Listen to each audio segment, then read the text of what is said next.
Hello guys, welcome back to my another vlogs. So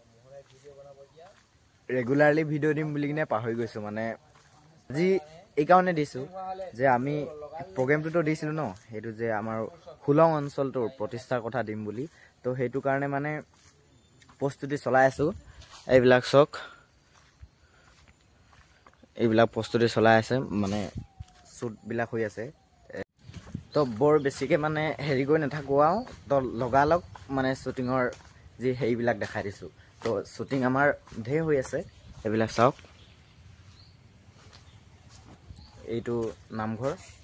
আমাৰ নামঘৰ এইটো এই নামঘৰটোতে মানে দুটামান শ্বট লৈ আছো আৰু গৈছিল আমাৰ গাঁৱৰ কেইটামান জায়গা গৈছিলো হেকেটাটো শ্বট লোৱা হল আৰু এতিয়া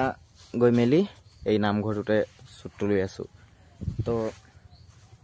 এই ভিডিওটোত এইখিনে দেখাম যে বৰ বিশেষ নকও মানে আপডেট বিলাক দি আছো যে শুটিংৰ কাম বিলাক কি হৈ আছে কেনেকুৱা হৈছে এইবিলাকেই আপোনালোকক দেখাই যাম মানে এইবিলাক শ্বুট হৈ আছে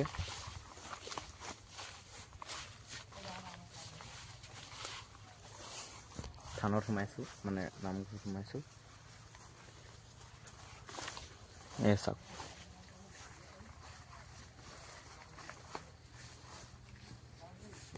এই হতবৰ্ষ অনুষ্ঠানটোৰ তাৰ হেৰি কাৰণে সেই অনুষ্ঠানটোৰ কাৰণে শ্বুট বিলাক হৈ আছে এইটো চাওক এইখন আমাৰ হুলং অঞ্চলটোৰ এখন সত্ৰ এই সত্ৰখনৰ আমি ভিডিও অলপ কেইটামান টেক লবলৈ আহিছো আমাৰ এই সত্ৰখনলৈ চাই থাকক আপোনালোক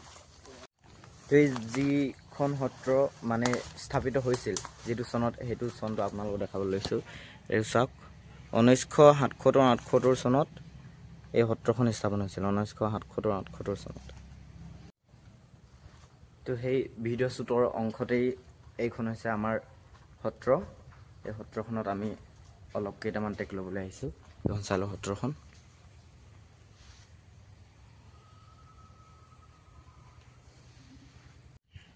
তো গাইস আহি আকৌ মানে আমাৰ বালিজান মধ্য উচ্চ ইংৰাজী বিদ্যালয়ত উপস্থিত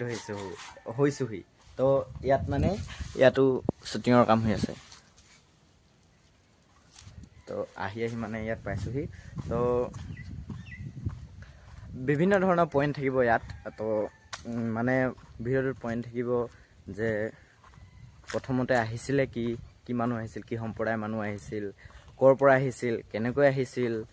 তো আগতে এই গাঁওখন কেনেকুৱা আছিল স্কুল কেতিয়া প্ৰতিষ্ঠা হ'ল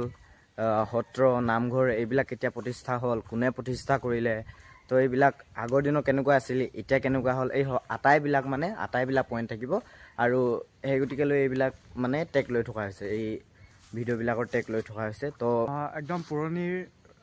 1920-22 চনৰ পৰা টেক বিলাক লৈ আছো ডাটা বিলাক সংগ্ৰহ কৰি আছো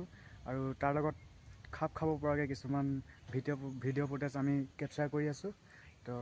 মোৰ YouTube channel north east India হেতু লিংক দি দিম ৰেবি ভাই ওপৰত লিংক দি দিব সকলোৱে ভিডিওটো চাব ধন্যবাদ